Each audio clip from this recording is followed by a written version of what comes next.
Hello दोस्तों, आज मैं बात करने वाला हूँ मिनिस्ट्री ऑफ कॉरपोरेट अफेयर्स के साइट पर एडीटी 1 फॉर्म के बारे में। ये जो फॉर्म है, जब भी आप कंपनी इनकॉर्पोरेट करते हैं, न्यू हो या एग्जिस्टिंग हो, ठीक है, ओपीसी हो, प्राइवेट हो, लिमिटेड हो, तो एडीटी 1 जो फॉर्म होता है, जो भी डायरेक्टर, जो कंपनी का डायरेक्टर होता है, वह अपना एक ऑडिटर अपॉइंट करता है। तो एडीटी जो फॉर्म 1 होता है, ऑडिटर से रिलेटेड होता है। जब भी आप न्यू कंपनी इनकॉर्पोरेट करते हैं, तो सबसे पहला जो कंप्लायंस होता है, कंपनी इनकॉर्पोरेट होने के बाद 45 दिन के अंदर में आपको एक ऑडिटर अपॉइंट करना पड़ता है। ऑडिटर मीन्स जो सीए होता है, जो आपका कंपनी का बैलेंस शीट वगैरह और ऑडिट करता है। तो आज हम लोग सीखेंगे कि एडीटी जो 1 फॉर्म है उसको कैसे भरते हैं। तो जो भी इस चैनल पे नए हो, इस चैनल को लाइक करें, ज़्यादा से ज़्यादा शेयर करें, ताकि आपको जो भी कंपनी के फॉर्म्स रिलेटेड जो भी इंफॉर्मेशन है या बिजनेस रिलेटेड जो भी ज्ञान है, आपको मिलती रहे। तो चलिए वीडियो को स्टार्ट करते हैं।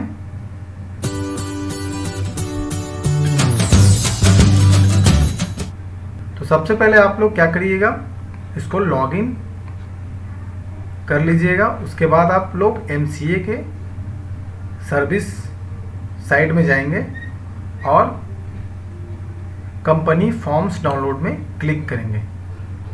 इसके बाद आप लोग कंट्रोल F क्लिक करके जो भी एडीटी 1 टाइप करेंगे, उसके बाद एंटर को क्लिक करेंगे।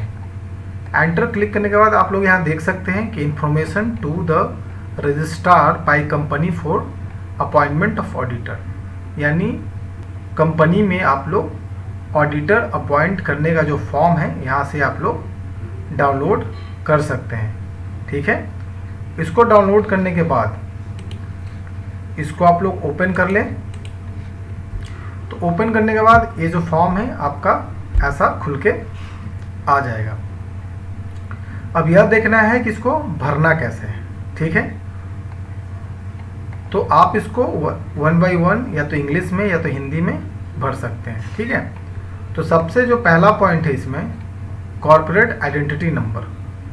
तो जब भी आपने न्यू कंपनी इनकॉर्पोरेट किया होगा, ठीक है, या आपका पहले से एग्जिस्टिंग होगा, तो आप कोई भी अगर ऑडिटर अपॉइंट करते हैं, तो या तो आप ऑडिटर 1 साल के लिए अपॉइंट कर सकते हैं, 2 साल के लिए अपॉइंट कर सकते हैं। ठीक है, तो आपको यहाँ सबसे पहले अपना जो सिन नंबर है, ठीक है, जो कंपनी का एक सिन नंबर आता है, वो यहाँ आपको क्या करना पड़ेगा, डालना पड़ेगा। जैसे आप डालिएगा और प्रीफिल का बटन क्लिक करिएगा, तो आपका कंपनी का जो नाम होगा वो यहाँ पर सेकंड नंबर पे आपका आ जाएगा, और जो भी बिजनेस का एड्रेस होगा, ठीक है, जो भी आपका कंपनी का जो ऑफिस जो भी रजिस्टर होगा जिस एड्रेस पे, वो यहाँ ऑटोमेटिकली क्या हो जाएगा, आ जाएगा। ठीक है, अगर नहीं आता है तो आप लोग खुद से यहाँ पर टाइप कर लीजिएगा। उसके बाद आता है सेकंड नंबर का C, email ID of the company. तो जो भी ईमेल आईडी होगा कंपनी का, वो यहाँ पर हम लोग यहाँ पे राइट ऑन कर देंगे। थर्ड नंबर ए में बोलता है कि whether company is falling under any class of the company as per section 139 sub section 2। तो अगर आपका कंपनी किसी क्लास ऑफ कंपनी में, ठीक है, फॉल करता है, ठीक है, तो यस क्लिक करेंगे।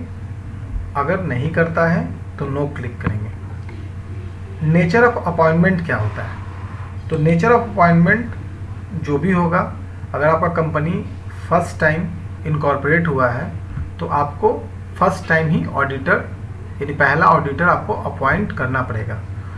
तो यहाँ पर ऑप्शन आता है first auditor by board of director member / CNAG। करने का मतलब कि अगर आपका न्यू कंपनी है तो आप फर्स्ट टाइम किसी ऑडिटर को क्या करेंगे, अपॉइंट करेंगे। अगर आपका कंपनी एग्जिस्टिंग है यानी पुराना है तो आपको यह जो पहला ऑप्शन है वो सेलेक्ट नहीं करना है, ठीक है। तो इसको क्लिक कर लेंगे। उसके बाद आता है whether joint auditor have been appointed. क्या आप ऑडिटर ज्वाइंट अपॉइंट कर रहे हैं यानी डबल अपॉइंट कर रहे हैं। तो अगर आप डबल अपॉइंट कर रहे हैं तो यस करेंगे, और अगर सिंगल अपॉइंट कर रहे हैं तो नो करेंगे। फिर हो गया। नेक्स्ट इसमें बता रहा है नंबर ऑफ ऑडिटर अपॉइंटेड। तो अगर आपका डबल है यानी ज्वाइंट है तो 2 यहाँ पे डाल देंगे, और अगर आपका 1 है तो 1 यहाँ पर लिख दीजिएगा। अब बात करते हैं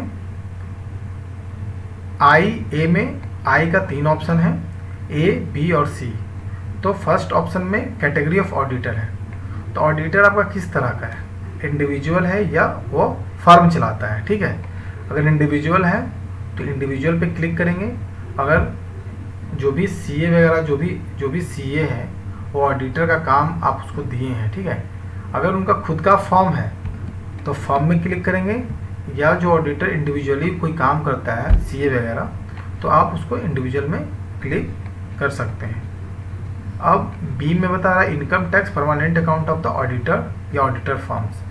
अगर इंडिविजुअल ऑडिटर का काम अगर सीए करता है तो उनका पर्सनल पैन कार्ड नंबर डालना है, या अगर कोई सीए अपना ऑडिटर का काम फर्म के द्वारा यानी फर्म ओपन करके चला रहा है तो ऑडिटर फर्म का पैन नंबर यहाँ पर डालना होगा। सी नंबर बोला नेम ऑफ द ऑडिटर या ऑडिटर फर्म्स, यानी अगर इंडिविजुअल है तो सिर्फ सीए का नाम होगा, और अगर ऑडिटर फर्म चलाता है तो जो फर्म का नाम होगा वह फर्म का नाम यहाँ पर राइट ऑन करना होगा। फिर डी में बात करते हैं मेंबरशिप नंबर ऑफ ऑडिटर और ऑडिटर फर्म रजिस्ट्रेशन नंबर। तो डी में बोल रहा है कि अगर कोई ऑडिटर यानी जो सीए इंडिविजुअली अगर ऑडिट करता है तो वहाँ पर उनका मेंबरशिप नंबर, या अगर ऑडिटर फर्म खोलकर अगर ऑडिट करता है तो वहाँ पर उसका फर्म का रजिस्ट्रेशन नंबर या मेंबरशिप नंबर डालना होगा। ई में बोल रहा है एड्रेस ऑफ द ऑडिटर, यानी जो भी एड्रेस है यहाँ पर हम लोग लाइन 1 लाइन 2 में डाल देंगे।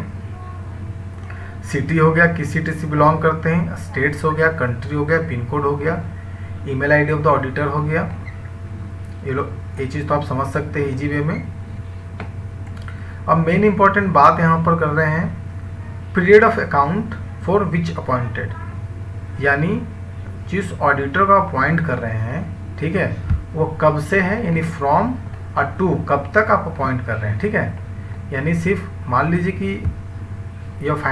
ये असेसमेंट ईयर आपका 21-22 अभी चल रहा है और फाइनेंशियल ईयर आपका 20-21 है, ठीक है।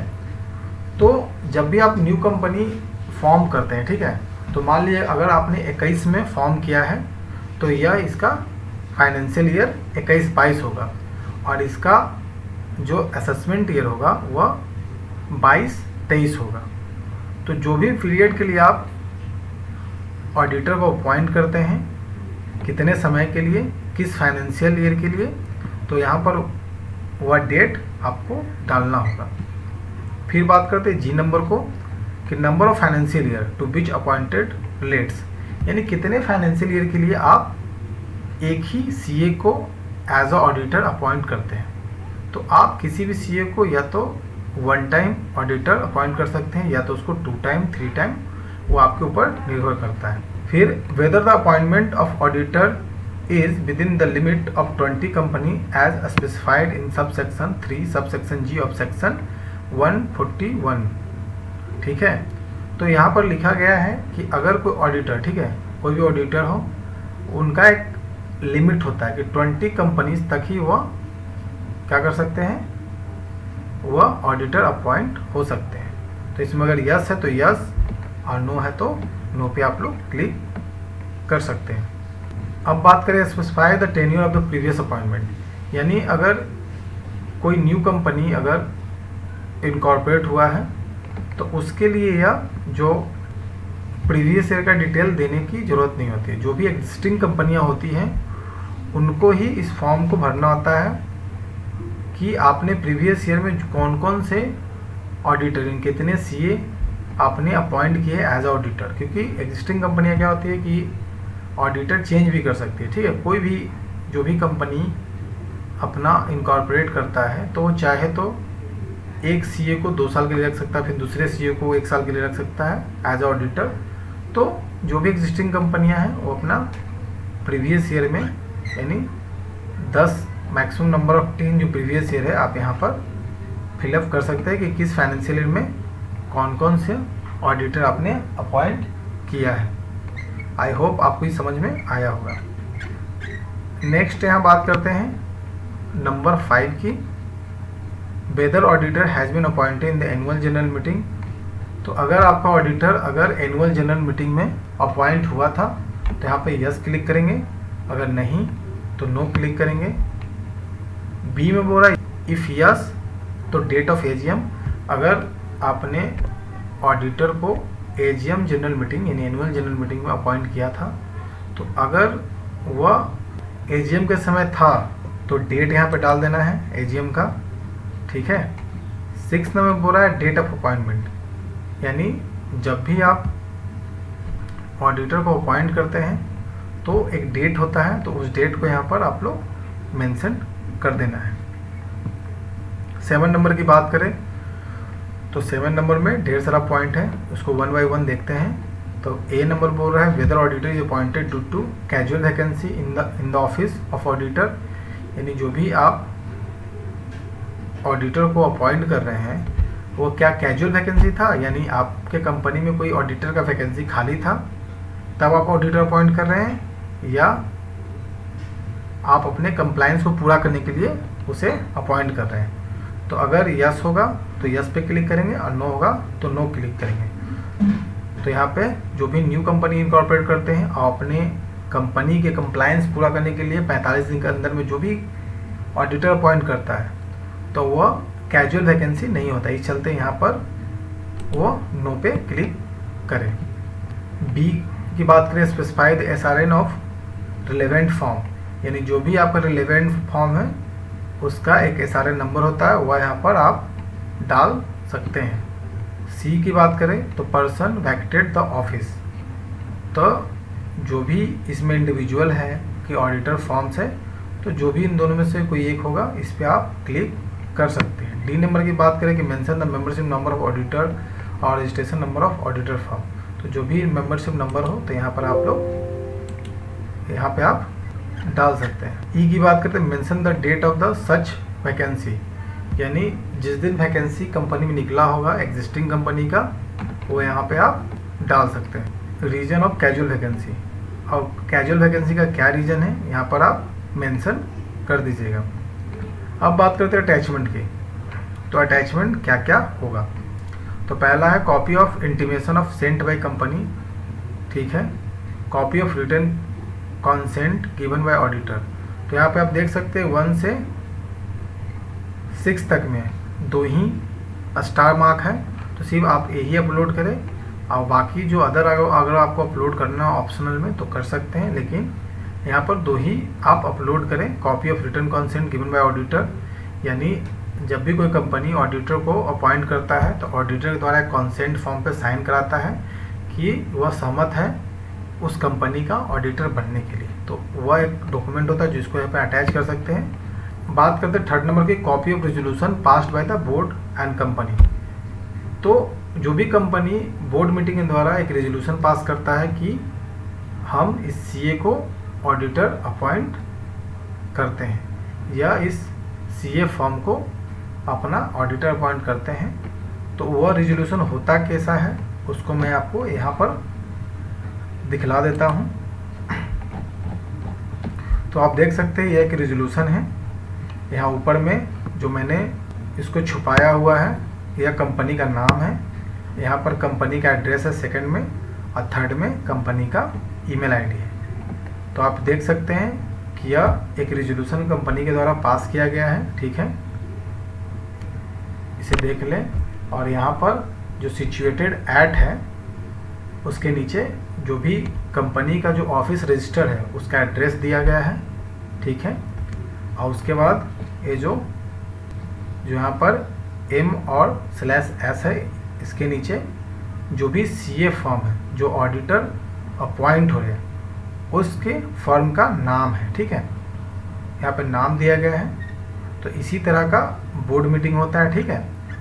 और बिहाफ में क्या होता है, यहाँ डायरेक्टर का साइन होता है, ठीक है।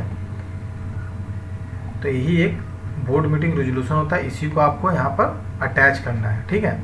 तो यहाँ पे अटैच करने के बाद बात करें डिक्लेरेशन की, तो यहाँ पर अगर आपका न्यू कंपनी है तो वह रेजोल्यूशन नंबर 1 पास करेगा, और जिस दिन रेजोल्यूशन पास किया वहाँ पर आप यहाँ पर डेट मेंशन कर दें। अगर आपका एग्जिस्टिंग कंपनी है तो जितना नंबर आपने रेजोल्यूशन पास किया, नंबर ऑफ रेजोल्यूशन, वहाँ पर यहाँ पर आप मेंशन कर दें और डेट लिख दें। अब बात करते हैं डेजिग्नेशन का।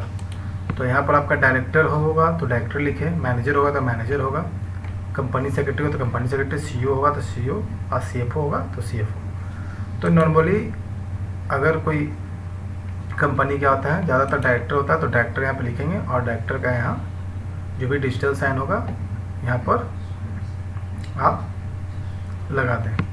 और यहाँ पर जो भी डायरेक्टर का जो डीन नंबर है जो आपको मिल चुका है, तो यहाँ पर आप उसको राइट डाउन कर दें। उसके बाद इस फॉर्म को अच्छी तरह भरने के बाद यहाँ पर MCA के साइट पर आप यहाँ पर अपलोड कर दें। अपलोड करने के बाद 1-2 दिन में आपका अप्रूव्ड हो जाएगा यहाँ से, और आपका ऑडिटर अपॉइंट हो जाएगा। आई होप आपको ADT 1 यानी ऑडिटर अपॉइंटमेंट के फॉर्म को कैसे भरना है वो आपको अच्छी तरह समझ में आ गया होगा। अगर आपको ये वीडियो अच्छी लगी हो तो इस वीडियो को लाइक करें, ज़्यादा से ज़्यादा शेयर करें और सब्सक्राइब करें, ताकि बिजनेस का ज्ञान से रिलेटेड वीडियो आपको मिलती रहे। जय हिंद।